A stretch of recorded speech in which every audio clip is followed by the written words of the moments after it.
اعوذ باللہ من الشیطان الرجیم بسم اللہ الرحمن الرحیم وما ظن الذین یفترون علی اللہ الکذب یوم القیامہ، اور کیا گمان ہے ان لوگوں کا جو جھوٹ باندھا کرتے تھے دنیا کی زندگی میں اللہ کی ذات پر کہ قیامت کے دن ان کا کیا حال ہوگا۔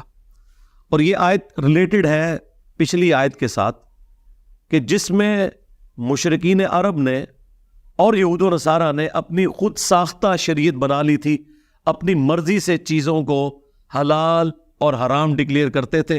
اس کے وعید کے طور پر اللہ تعالیٰ نے ارشاد فرمایا کہ ان کا کیا گمان ہے کہ انہیں تو پتہ تھا کہ یہ سب کچھ اپنی مرضی سے کر رہے ہیں اور ان کے ان معاملات کا کوئی لینا دینا نہیں ہے اللہ تعالیٰ کی وحی کے ساتھ۔ اب یہ کیا گمان کرتے ہیں کہ ان کے ساتھ آخرت میں کیا ہونے والا ہے، یعنی انہیں اپنے انجام کا خود پتہ ہے۔ ان اللہ لذو فضل علی الناس، بے شک اللہ تعالیٰ بالضرور فضل فرمانے والا ہے لوگوں پر، ولیکن اکثرہم لا یشکرون، لیکن اکثر لوگ شکر گزاری کی روش اختیار نہیں کرتے۔ یعنی اللہ تعالیٰ کو کوئی خوشی محسوس نہیں ہوتی کسی کو عذاب دے کر یا اپنے نافرمانوں کو آگ میں پھینک کر۔ اللہ تو چاہتا ہے کہ فضل فرمائے، لیکن لوگ ناشکری کی روش اختیار کرتے ہیں۔ ناشکری یہ ہے کہ پورے کا پورا دین ہی شکر گزاری ہے۔ آنکھوں کا شکر یہ ہے کہ اللہ کی نافرمانی میں نہ اٹھے، تابع فرمان رہے۔ ہاتھوں کا شکر یہ ہے کہ ہاتھ حلال کام کی طرف بڑھے، حرام کام کی طرف نہ بڑھے۔ پاؤں کا شکر یہ ہے کہ پاؤں حلال کی طرف بڑھے، حرام سے اجتناب کرے۔ پیٹ کا شکر یہ ہے کہ پیٹ میں حلال ڈالا جائے، حرام نہ ڈالا جائے۔ تو پورے کا پورا دین شکر گزاری ہے۔ اسی لیے جامعہ ترمذی میں سنن نسائی میں حدیث موجود ہے، نبی صلی اللہ علیہ وآلہ وسلم نے حضرت معاذ ابن جبل کو یہ نصیحت کی تھی کہ فرض نماز کے بعد کبھی بھی یہ دعا مانگنا نہ چھوڑنا، اللہم اعنی علی ذکرک و شکرک و حسن عبادتک۔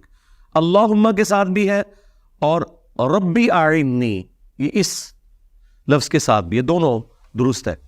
اے اللہ، اللہم اعنی، میں مدد مانگتا ہوں تجھ سے اس معاملے میں، اپنے حق میں، علی ذکرک و شکرک، کہ میں تیرا ذکر کرتا رہوں، تیرا شکر ادا کرتا رہوں، و حسن عبادتک، اور عبادت کو احسن طریقے سے۔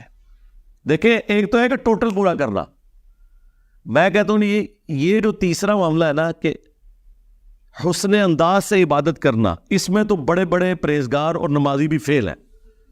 ان کی بھی خواہش ہوتی ہے کہ نماز کو اتار کے پرے پھینکے۔ آپ دیکھ لیں دیوبند اور بریلویوں کی مسجد میں 4 سے 5 منٹ کے اندر وہ 4 رکعتیں زور و اثر کی پڑھ دیتے ہیں۔ عشاء میں تھوڑا انہوں نے اونچی آواز میں تلاوت کرنی ہوتی ہے تو وہ بھی 5 ساڑھے 5 منٹ میں۔ اندازہ کریں۔ اور بخاری مسلم میں حدیث ہے، انس بن مالک کہتے ہیں کہ نبی علیہ السلام جب ہمیں نماز پڑھاتے تھے نا تو آپ صلی اللہ علیہ وآلہ وسلم رکوع کے بعد اتنی دیر کھڑے ہوتے کہ ہم گمان کرتے کہ آپ سجدے میں جانا بھول گئے، اور 2 سجدوں کے درمیان اتنی دیر بیٹھتے گویا کہ ہم گمان کرتے کہ آپ دوسرے سجدے میں جانا بھول گئے۔ یہ نفلی عبادت کی بات نہیں ہو رہی ہے، ہاں یہ نہ سمجھیے گا کہ نفلی عبادت کی بات ہو رہی ہے، فرض نماز کی۔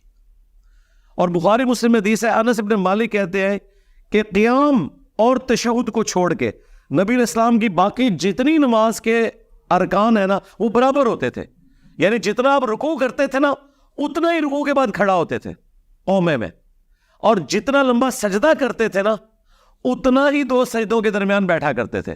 اب وہ رکوع اور سجدے کتنے ہوتے تھے وہ سنن نسائی میں موجود ہے۔ انس بن مالک کہتے ہیں کہ ہم نبی علیہ السلام کے پیچھے نماز میں رکوع اور سجدے کی تسبیحات 10 تک شمار کر لیا کرتے تھے۔ جی 3 تو آخری درجہ ہے، 10 تسبیحات۔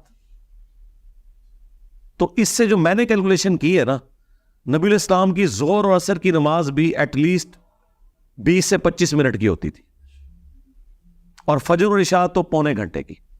لیکن آخری درجے کی بھی پڑھی جائے اگر، جو خود اللہ کے نبی نے اجازت دی ہے نا، ظاہر ہے نبی علیہ السلام نے ہی فرمایا نا 3 تسبیحات کا، جامعہ ترمذی میں بھی، مصنف ابن ابی شیبہ میں موجود ہے کہ کم از کم 3 تسبیحات۔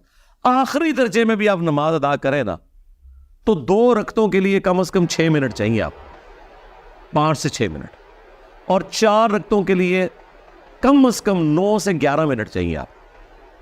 چلیں آپ وہ 25 منٹ والی نہیں پڑھ سکتے، کم از کم 9 سے 11 منٹ والی تو 4 رکعتیں پڑھیں نا، جن میں آپ تسبیحات کا اہتمام کریں. آپ قرآن کی قرات اس طرح کی کریں کہ آپ کو خود سمجھ بھی آ رہا ہو کہ آپ کیا اللہ سے مانگ رہے ہیں. یہ تو نہیں ہے کہ 2 منٹ میں پڑھ کے. اور سب سے بڑا جو شیطان کا وسوسہ یہ ہے نا کہ آپ اس حالت میں نماز سٹارٹ کریں کہ آپ یہ سوچیں کہ میں نے اتنی دیر تک ختم کرنی ہے، پھر تو ظاہر ہے کہ پوری کی پوری نماز ہی آپ کی فارغ ہوگی. آپ کی نماز اس ڈرائیور کی مانند ہے کہ جو اوور سپیڈنگ کر رہا ہے اس چکر میں کہ میں ٹائم پہ پہنچ جاؤں. اور ایسے لوگوں کے لیے سڑک کے اوپر لکھا ہوتا ہے کہ کبھی نہ پہنچنے سے دیر سے پہنچنا بہتر ہے. ہاں، تو کبھی نماز نہ پڑھنے سے آہستہ نماز پڑھنا بہتر ہے. وہ تو قبول ہی نہیں ہونی.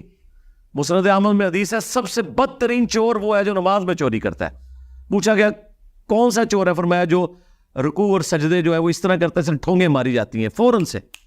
کئی لوگ تو قوما کرتے ہی نہیں، رکوع کے بعد صحیح طریقے سے کھڑے نہیں ہوتے، 2 سجدوں کے درمیان بیٹھتے ہی نہیں، تسبیحات تو آتے ہی کوئی نہیں. تو یہ ایک بڑا کریٹیکل ایشو ہے. شکر سے میں نے سٹارٹ لیا تھا، تو شکر یہ ہے کہ آپ نے ذوق و شوق کے ساتھ عبادت کرنی ہے. اللہم اعنی، اے اللہ میری مدد فرما، علی ذکری کا، کہ میں تیرا ذکر کرتا رہوں، و شکری کا، اور تیرا شکر ادا کرتا رہوں، و حسن عبادتک، اور عبادت جو بھی کروں نا حسن عبادت کا حسن اس میں نظر آنا چاہیے، ایسی میں عبادت کروں. اور اس کے لیے پھر پروٹوکول کے ساتھ آپ کو عبادت کرنی ہو.